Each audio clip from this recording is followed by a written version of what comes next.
The gunshot shattered the silence before the vows could be spoken, ripping through the timber chapel like a truth that had waited too long to be heard. Bidzil froze at the altar, the silver ring slick in his palm, as white doves burst from the rafters and guests screamed, scrambling over benches. Outside, heavy snow slid from towering pines, thudding softly against the chapel walls as if the mountain itself were closing in.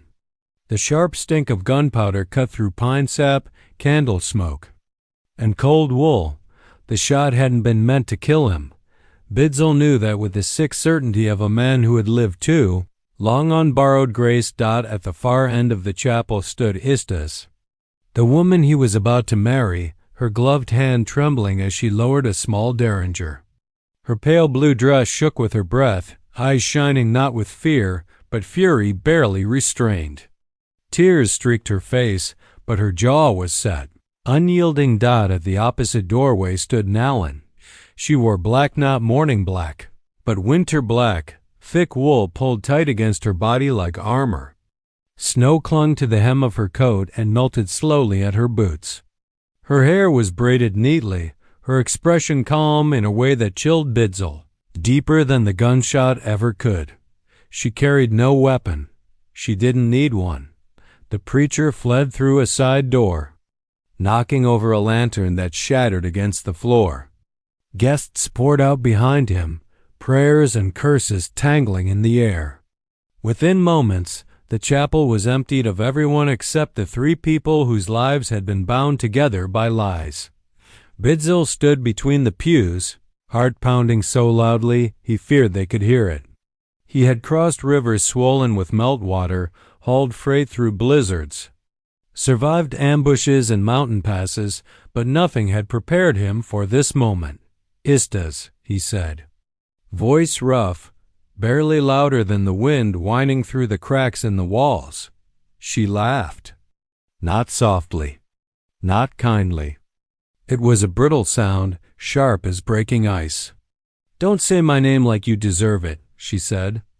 "You don't get to sound honest now." Nalin stepped forward, her boots crunching over shattered glass. She studied him as if he were a ledger she had finally finished reading. "You didn't think the past would stay buried forever," she said quietly. "Men like you always think distance forgives sin." Bidzil swallowed. His mouth tasted of metal. Outside, the wind howled through the pines, long and low, like something wounded and watching. "I never meant," he began. "Don't," Istas snapped, lifting the gun again not to fire, but to remind him she could. "This isn't about what you meant." Nalin's eyes never left his. "We're not here to kill you," she said. Relief flared in Bidzil's chest, then died as her next words landed. "Not today." The chapel creaked around them, cold settling into the bones of the building. Bidzil understood then. This was not the end of his lies. It was the beginning of his reckoning. The chapel doors groaned as the wind pressed against them, and for a long moment none of them moved. Snow hissed softly where it crept across the floorboards, melting into dark stains between the planks. Bidzil could hear his own breathing ragged, uneven like a man who had run too far uphill. His eyes kept moving between Nalin and Istas, measuring distances, weighing chances that no longer existed. Nalin was the first to break the silence. She reached down and set her gloves carefully on the nearest pew, as if the moment required manners. "You look thinner," she said, not unkindly. "The mountains take more than they give." Bidzil swallowed. "You shouldn't be here." Istas let out a sharp breath that might have been a laugh. Listen to him. Still giving orders. She wiped her face with the back of her hand but didn't lower the gun. "Tell her how you explained me, Bidzil. Tell her what name you used." He closed his eyes. Memory rushed in lies layered so carefully they had once felt like truth. "I told you I was alone," he said quietly, to both of them. "I told each of you the same thing." Nalin nodded once as if confirming an old suspicion. She walked slowly down the aisle, boots echoing, stopping just short of him. Up close, Bidzil saw the faint scar near her temple, the one she'd gotten during their first winter together when the stovepipe collapsed. He had been the one to carry her through the snow that night. The thought burned. "Istas," Nalin said without turning. "Lower the gun. If you shoot him now, you'll never hear the whole truth." Istas hesitated, then lowered the derringer a few inches not away, just enough to show restraint. "You think there's more?" "There's always more with men like him," Nalin replied. Bidzil felt the trap closing. "You followed me," he said to Nalin, "all this way." "I followed the gaps," she answered. "The missing freight. The ledger pages torn out. The money you never explained." Her eyes hardened. "And the name you stopped signing." Istas stiffened. "What money?" Bidzil's chest tightened. He hadn't planned to say it here. He hadn't planned to say it at all. "Years ago," he began, "before either of you, I ran supplies through the northern timber routes. Things people didn't want counted." Nalin's voice dropped. "Across frozen land." He nodded. Istas stared at him, color draining from her face. "You told me you guided tools and food." "I did," he said. "And other things." Silence settled heavy and dangerous. Outside, a branch cracked under the weight of snow. Nalin stepped back, giving him space the way one gives a wounded animal room to thrash. "There's something you took," she said. "Something you hid." Bidzil looked at the altar, at the unfinished vows, the ring still clenched in his hand. "I thought I could outrun it," he whispered. "I thought if I became someone else, it would stay buried." Istas's grip tightened again. "Nothing stays buried in the cold." Nalin's gaze locked onto his. "Then you're going to take us to it," she said. "And you're going to tell us everything." Bidzil knew. As the wind screamed through the chapel like a judge passing sentence, that this was no longer about love or marriage. It was about what the land remembered and what it demanded in return. Snow pressed against the chapel windows as if listening, but Bidzil's mind had already drifted far from the present, to a river town where the air always smelled of wet wood and boiled coffee. And to the woman who had once believed he would stay, Nalin had not always worn winter black, or looked at him like a problem to be solved. In Slate Crossing, she had laughed with her sleeves dusted in flour, hair loose from its braid, eyes sharp but warm. She ran the boarding-house kitchen with quiet authority, keeping drifters fed and trouble outside the door. Bidzil had come through hauling freight, boots soaked, shoulders bent from the road. He stayed because she never asked him who he was before asking what he needed now. Their marriage was not born of poetry. It was built from shared mornings, counted coins, and long winters when the stove burned low. Nalin believed in steadiness. Bidzil tried to be that man. For a time, he almost was, but the mountains had left their mark on him. He woke at night restless, hands aching for reins, for motion. Letters arrived with names he didn't answer anymore. Money disappeared faster than it should have. Nalin noticed everything. She simply waited for him to explain. He never did. The morning he left, the river was choked with broken ice. Bidzil kissed Nalin's forehead and told her he'd be gone 2 months, maybe 3. He didn't look back when she didn't answer. By the time spring came, his side of the bed was cold enough to feel abandoned. High above the river valleys, Istas found him half dead near the timber line. He remembered waking to the smell of pitch and smoke, to pain stitched through his ribs, to hands steady and warm against the cold. Istas had eyes like clear sky after snow and a voice that didn't push. She listened when he spoke and didn't question the silences. He told her his name was Bidzil. But not the rest. At the logging camps, life was loud and simple fiddles at night. Saws by day, laughter echoing through the trees. Istas played music for the men and patched wounds for the unlucky. Bidzil worked beside them, letting his strength speak instead of his past. With her, he felt lighter, as if the weight he carried could be set down piece by piece. When he married Istas beneath hanging lanterns and pine boughs, he believed truly that becoming someone new might erase who he had been. In the chapel now, Istas stared at him as if that man had never existed. "You promised me a future," she said quietly. "Not a shadow." Nalin's voice cut in, low and controlled. "He promised me the same thing." Bidzil felt the space between them narrow, the air growing thin.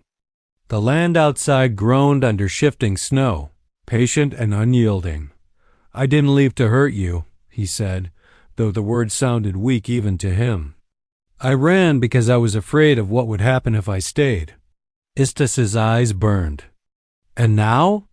He looked at both women, at the lives he had broken in trying to save himself. "Now," he said, "there's nowhere left to run." The silence that followed felt final, as if the mountains themselves were waiting for what they would demand next. The night after the gunshot, none of them slept. The chapel had gone quiet, but the cold worked its way deeper, settling into joints and thoughts alike. Bidzil sat on the front pew with his wrists bound loosely by a length of rope Nalin had found in the storage room. She had tied it without shaking, her hands steady, her face unreadable. Istas kept watch near the door, Derringer resting in her lap, eyes never leaving him for long. By dawn, the storm eased. Pale light crept through the high windows, turning the breath in the room into drifting clouds. Nalin stood and stretched her stiff shoulders. "We leave when the sun clears the ridge," she said. "There's no sense staying where people can follow." Istas frowned. "Follow where?" Nalin looked at Bidzil. "You're going to show us what you ran from." Bidzil said nothing. The rope burned faintly against his skin as he flexed his hands. He had known this was coming the moment Nalin named the missing freight, the torn pages. Still, the thought of that place, the ice, the silence, made his chest tighten. They moved through the forest as the snow softened underfoot. The land here was not open desert but dense and watching, thick with cedar and fir. The path climbed into higher ground where old logging tracks disappeared beneath drifts. Bidzil walked ahead, his long coat heavy with frost, the rope trailing from his wrists like a reminder he did not deserve freedom. Istas followed close behind him. "You never told me you were married," she said quietly, not accusing, just stating a fact that cut deeper than anger. "I know," Bidzil replied. "Did you love her?" He hesitated. The pause was answer enough. Nalin walked several paces behind, listening without comment. She had always learned more by waiting. As they climbed, the air thinned and the trees grew smaller, twisted by wind. By midday, the world opened onto a narrow valley cradling a frozen lake. Its surface was white and unbroken, so smooth it looked unreal, as if painted there. Istas stopped short. "This is it?" Bidzil nodded. "The crossing point. When the ice is thick enough, it hides everything." Nalin scanned the shoreline, eyes narrowing. "And when it's not? Then it gives things back." They made camp among the rocks. The fire crackled low, its heat barely touching the cold that seeped from the ground. Bidzil sat apart, staring at the lake. Memories surfaced, uninvited lantern light reflected on ice. Men whispering, a wrong turn made in haste. Istas crouched beside him. "You promised me honesty," she said. "I need it now." He met her gaze. "There was a run," he said. "Supplies that weren't meant to be counted. We took a shortcut across this lake to avoid eyes that were watching." Nalin joined them, her shadow long in the firelight. "And something went wrong." "Yes." The wind stirred, whispering across the ice. Bidzil felt the weight of the past press close, patient and exacting. "What was taken here," Nalin said, "was never just money." Bidzil lowered his head. "No," he agreed. "It wasn't." Silence followed, heavy as the frozen water beneath them. None of them looked away from the lake, as if afraid it might crack open and speak for him. The frozen lake stretched before them like a mirror holding every secret Bidzil had tried to bury. He stood at its edge, coat dusted with frost, long black hair tangled in the wind, tribal jewelry glinting faintly in the dim light. Nalin's eyes scanned the surface, her breath misting in the cold, fingers gripping the walking stick tighter than necessary.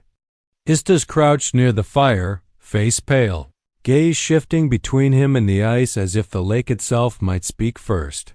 Bidzil's voice broke the silence. Years ago, I was part of a supply run through these mountains. Not the kind townsfolk knew about. We carried things that weren't meant to be counted goods, gold, favors from people who wouldn't forgive mistakes. Nalin's expression darkened. You left a boy behind. Bidzil flinched, head lowering. He shouldn't have been there. He never should have been. I thought if I moved fast, nobody would see. I thought, Istas, Nalin interrupted sharply. He thought, and look where thinking got him. Look where it got us. Her eyes locked on Bidzil, but there was something deeper than anger there. Calculating, resolute, like ice itself. Istas rose slowly, brushing snow from her dress. You told me nothing, she said softly, her voice trembling with the weight of betrayal. And yet you expect forgiveness. You think I can just overlook it?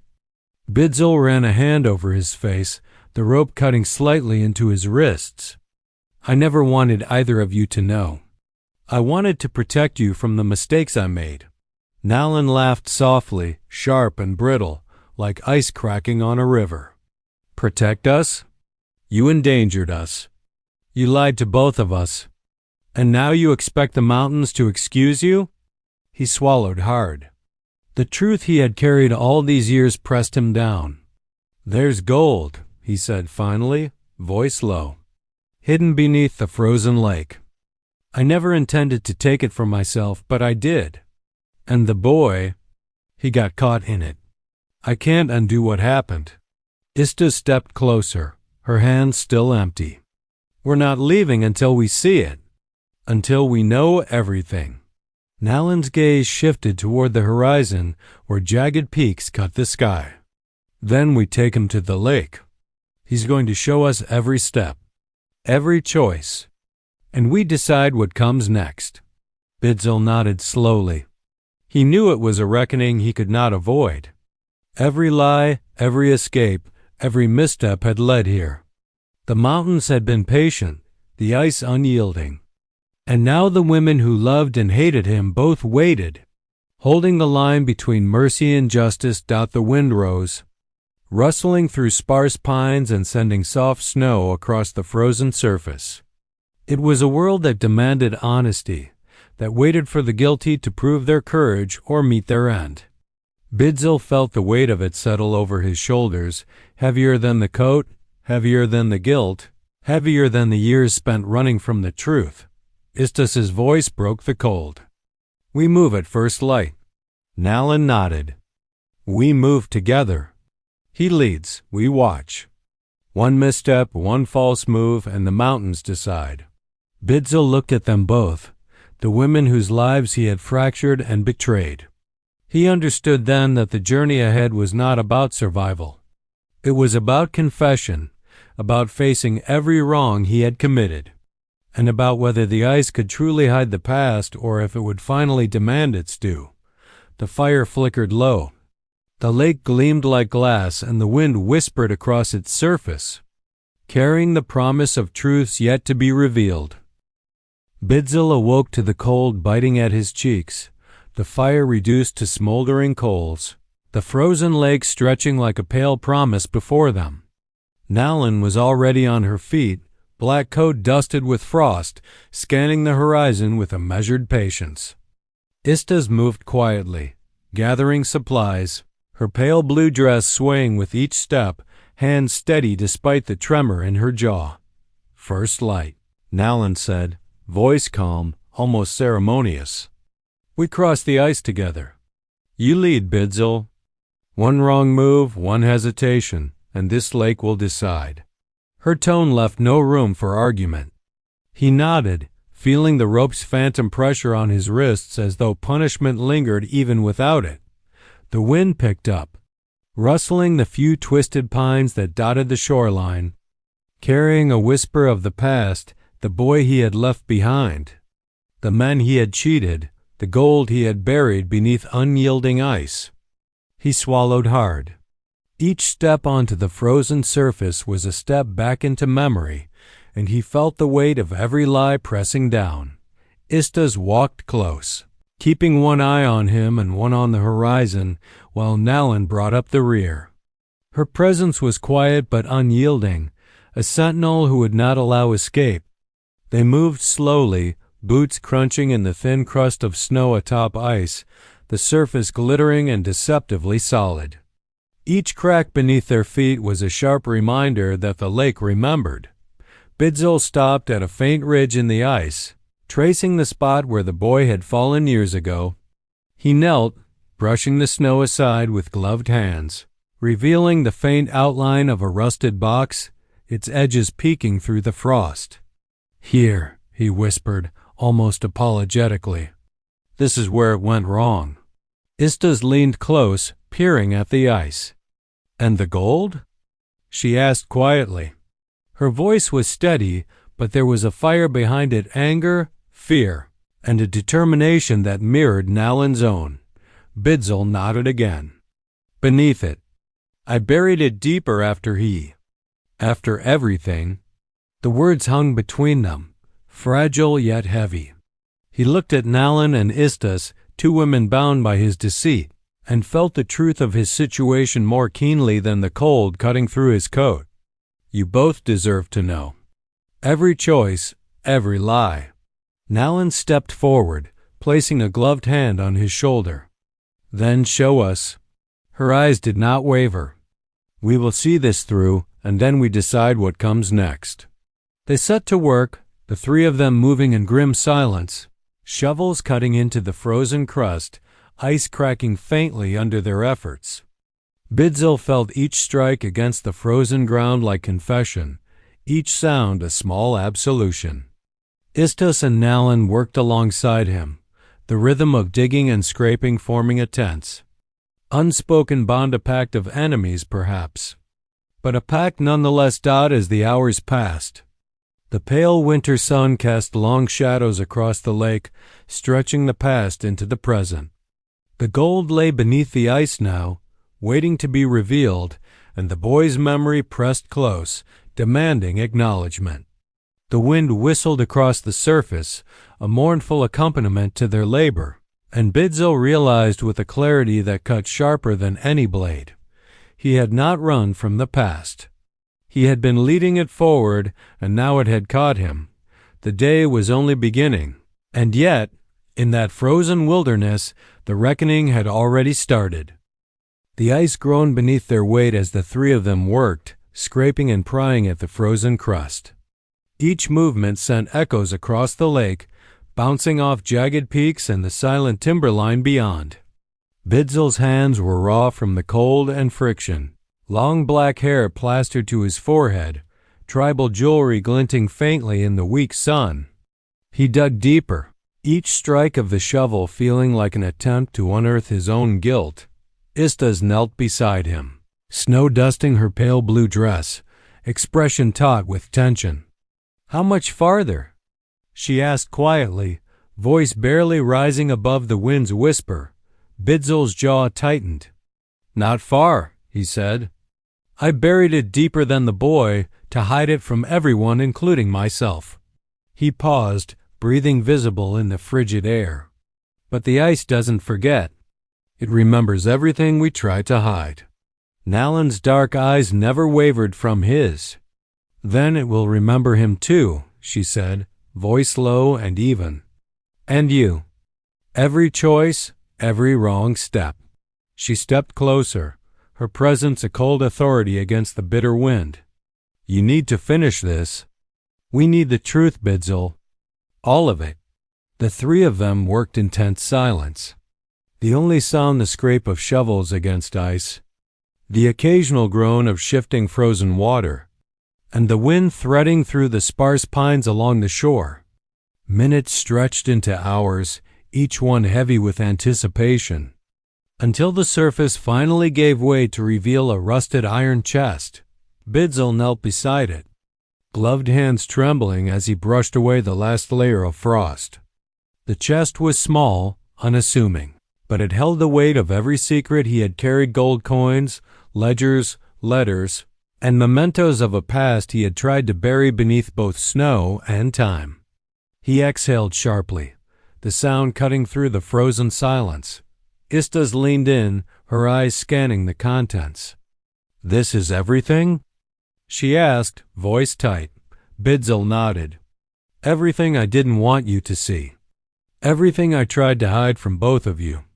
And the boy," his voice faltered, "he got caught up in it. I can't change that." Nalin stepped forward, placing a steady hand on his shoulder. "You can't change the past," she said, voice calm but resolute. "But you can face it. Show us. Tell us the full story, Bidzil. Every decision that led here." Bidzil swallowed, chest tight. He began recounting the long years the freight runs through hidden routes, the shortcuts taken across frozen passes, the men he had trusted and betrayed, the choices that had led to a boy's death, and gold buried beneath the ice as both a promise and a lie. His voice wavered at first but grew steadier with each confession, his guilt laid bare under the pale winter sun. Istas listened, her expression a mixture of fury and grief, but she did not interrupt.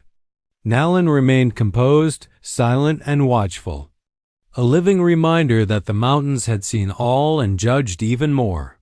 When Bidzil finally fell silent, the lake was still again, holding the truth as it had held so many secrets before.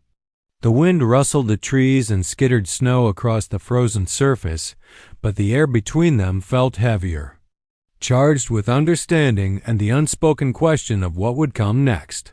The reckoning had begun. The confession was done. And now, Bidzil knew, the lake would decide whether he would survive the judgment of the two women whose lives he had shattered. Bidzil closed the rusted chest with a heavy hand, the sound echoing across the frozen lake like a verdict. Snow swirled around them, stirred by a wind that seemed to whisper through the jagged pines, carrying the memory of every misstep he had taken. He looked at Nalin and Istas, both watching him, eyes unreadable, one cold and calculating, the other fiery and raw with emotion. The weight of their judgment pressed on him heavier than any snowdrift. "I've told you everything," he said, voice rough from shouting over the wind and confessing the past. "Every choice, every lie, every shortcut I took to survive. The boy, he didn't deserve any of it. I failed him." His long black hair hung damp across his forehead, tribal jewelry glinting faintly as he turned in the low sun. Istas moved closer, the blue of her dress stark against the snow. "You failed more than him, Bidzil. You failed us. You made promises you couldn't keep, and you thought the mountains would cover it all." Her voice broke, but she held her stance, the derringer gone now, replaced by hands that trembled with restrained rage. Nalin stepped forward, boots crunching softly on the ice. "We aren't here for revenge, not yet. We're here to see whether you can face what you've done. The ice holds your secrets, yes, but we are the ones who will decide what comes next." Her voice was quiet but commanded the wind to hush, the mountains to pause. Bidzil swallowed hard. "And what if the mountains themselves decide I don't deserve another chance?" "Then we'll decide too," Nalin said, unflinching. "You've survived this long, Bidzil. Now prove that you can survive yourself." The sun slipped lower, casting long shadows across the frozen lake. Bidzil's breath rose in misty clouds, mingling with snowflakes drifting from the high ridges. He stood slowly, brushing ice from his coat, feeling the sting of cold bite through leather and wool. Istas moved to his side, and he caught her glance, furious, grieving. and yet somehow tethered to him by the fragile threads of shared history. They began the trek back toward the tree line, the chest carried between them carefully. Each step was measured, deliberate, as though the ice beneath could shift at any misstep. Nalin led, Istas in the middle and Bidzil behind. Every one of them bound by a silent pact. The past could not be erased, but it could be faced. By the time the trees loomed overhead, the wind had softened and the sun was dipping behind distant peaks, painting the snow in shades of orange and pink. Bidzil felt a hollow ache, not for the gold or the freight, but for the lives he had fractured. The boy, Istas, Nalin, and for the chance, finally, to begin making amends. Istas broke the silence first. "What now?" Bidzil looked at her, then Nalin. "Now," he said slowly, "we survive together. We face what's coming. And maybe, just maybe, we find a way to live with the truth instead of running from it." The three of them moved deeper into the forest, their breaths mingling in the cold air, shadows stretching behind them. The mountains had tested him. The ice had judged him. But for the first time in years, Bidzil felt the fragile weight of hope, the chance that redemption could exist even in the harshest places, and that he might finally find a path forward. The forest closed around them, quiet and expectant, as the last light of day faded behind jagged peaks, leaving only snow, wind, and the promise of reckoning yet to come. The forest was quiet now, the wind reduced to a low murmur threading through pine branches. Snow clung to the trees in heavy blankets, and the last rays of the sun painted the ground in orange and violet streaks. Bidzil moved slowly, boots sinking into the softening snow, long black hair plastered to his shoulders, tribal jewelry catching the fading light. The chest was strapped to a crude sled, pulled carefully by the three of them in a fragile rhythm that mirrored the uneasy truce between past and present. Istas glanced back at him, eyes sharp. "You understand what comes next, don't you?" she asked, voice low, carrying a weight of accusation and fear. "This isn't just about the ice or the gold. This is about all the people you've left behind, all the lives that touch yours like threads in a tapestry. One wrong move, one slip, and it unravels everything." Bidzil's jaw tightened.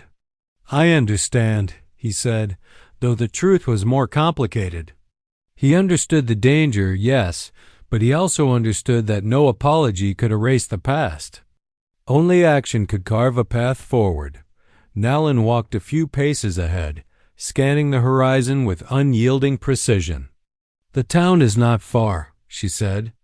"We reach it before dark, and then we deal with what comes." She didn't elaborate. Her silence was a weapon, sharp and cold, compelling Bidzil to fill it with his own confessions. The journey was slow. Each step through knee-deep snow, a reminder of how fragile survival could be in these mountains. The sled scraped over rocks and ice patches, occasionally tipping slightly, but all three corrected it without a word. Their movements a careful choreography born from necessity and distrust alike. As twilight fell, the trees began to thin, revealing a valley where smoke curled from chimneys and distant cabins. Lights flickered in windows, warm and inviting in stark contrast to the harsh wilderness behind them. Bidzil's heart thumped painfully. Each cabin was a reminder of home, of normalcy, of a life that had once seemed attainable but had slipped through his fingers. "I can't undo what's been done," he said finally, voice breaking the silence. "I can only show you the truth and hope it's enough." Istas's eyes softened slightly, though her hands remained tense. "Truth alone is not enough," she said, her voice almost a whisper. "It has to be proven. And the people it touches have to see that you are willing to bear the consequences." Nalin finally turned to him, her braided hair swinging in the cold wind, face calm but impenetrable. "Then we will show them. Together. But you lead, Bidzil. Every step, every word. And we will follow. If you falter, the mountain, the ice, and we will decide your fate." Bidzil swallowed hard and nodded, the weight of the chest and his conscience pressing down in equal measure. They moved forward into the valley, snow crunching under boots, the first stars beginning to pierce the twilight. For the first time in years, he felt exposed, unarmed against the judgment of others and his own guilt. Yet there was a strange clarity in it, a path forward, uncertain but undeniable. The town lay ahead, lights flickering like fragile promises. The final reckoning awaited them, and Bidzil knew that nothing, neither snow, ice, nor secrets, could protect him from what he had done. The past had followed him to the valley floor, and now, at last, it demanded to be faced. The town lay quiet as they entered, snow crunching under boots, sled dragging softly behind them. Smoke rose from chimneys, curling into the cold night air, and lanterns flickered in windows, casting long shadows across empty streets. Bidzil's heart pounded not from exertion, but from the weight of what awaited. Every step toward the town square felt like walking through the past, his sins laid bare with each echo. Long black hair plastered to his shoulders, tribal jewelry glinting faintly under lantern light. Dark long coat dusted with frost, he pulled the sled carefully. Knowing that the chest it carried was more than metal, it was proof. Confession and reckoning all in one. Istas walked at his side, pale blue dress blending with the snow, eyes sharp, vigilant. She had followed him through mountains, across ice, through confession and silence, and now she would see him face the consequences. Nalin led the way, black wool coat stiff and braided hair over her shoulder, eyes scanning every corner, every shadow, calculating the possible outcomes. Her calm authority was a tether, holding the fragile group together as the town slept unaware of the storm. About to descend, they stopped at the center of the square. The chest sat down gently on the cobblestones. The lantern light reflected off frost-dusted metal, making it seem almost sacred. Bidzil swallowed, the weight of years pressing down like the snow-laden pines of the mountains behind them. He turned to Istas and Nalin. "This is everything. Every wrong, every secret, every choice that led to a boy's death and a betrayal of trust. It's all here. And now the town will see, and I will answer for it." Istas's eyes softened just slightly, but her hands remained tense. "You've carried this long enough. Let them see what you've done. Let them decide if you are worthy of redemption." Nalin stepped forward, voice calm, carrying authority that cut through the cold night. "We will stay. We will witness. And we will judge together. No one escapes what has been hidden forever." Bidzil opened the chest. Gold coins, ledgers, letters, and trinkets gleamed under lantern light. The townsfolk stirred at the faint noise of the sled and the scraping metal. Faces appeared in windows, cautious at first, then curious. The sheriff, older and grizzled, stepped into the square, eyes narrowing at the scene. "Bidzil," he said, voice low, measured. "Is this true?" Bidzil bowed his head, long hair falling forward. "It is." He recounted the story aloud, the freight runs, the shortcuts across the ice, the boy who had died, the gold hidden beneath frozen lakes, the choices that had led to betrayal and loss. Every word hung in the cold air, heavy and undeniable. The town listened, silence punctuated by the wind threading through rooftops. Istas stood beside him, unwavering, while Nalin's eyes held judgment yet a trace of understanding.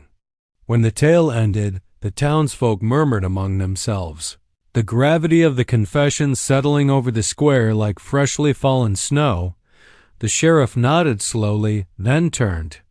"Then let justice be tempered with truth."